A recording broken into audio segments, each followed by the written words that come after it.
નમસ્કાર દર્શક મિત્રો, હું છું રૂપલ લુણીચિયા. સંપૂર્ણ ન્યૂઝમાં આપનું સ્વાગત છે. અંબાજીમાં શક્તિ કોરિડોરના પ્રથમ તબક્કામાં કામને ઝડપી બનાવવા માટે વહીવટી તંત્ર દ્વારા દબાણ 2.0 અંતર્ગત મેગા ઓપરેશન હાથ ધરવામાં આવ્યું હતું.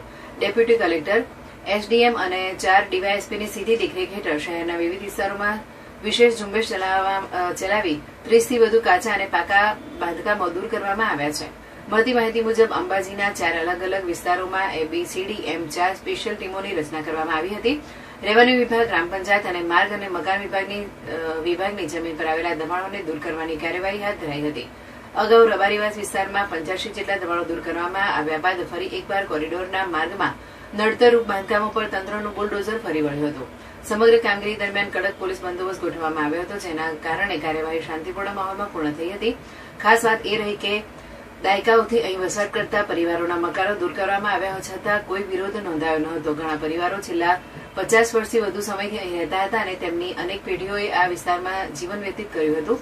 સ્થાનિકોએ જણાવ્યું હતું કે વિકાસ કાર્યોને પ્રાથમિકતા આપતા તેમણે તંત્રને સહયોગ આપ્યો હતો અને અગાઉથી પોતાના મકાનો ખાલી કરી દીધા હતા. જોકે મકાનો ગુમાવ્યા બાદ હવે વિસ્થાપિત પરિવારો ગરમી અને આગામી ચોમાસાને લઈને ચિંતિત બન્યા છે. વિસ્થાપિત પરિવારો અને સ્થાનિક રહેવાસીઓએ સરકાર સમગ્ર પુનઃવસનની માંગ કરી છે. તેમણે જણાવ્યું છે કે અસરગ્રસ્ત પરિવારોને રહેવા માટે પ્લોટ ફાળવવામાં આવે અથવા પ્રધાનમંત્રી આવાસ યોજના હેઠળ વૈકલ્પિક રહેઠાણ ઉપલબ્ધ કરવામાં આવે, જેથી પરિવારોને મુશ્કેલીનો સામનો કરવો ન પડે.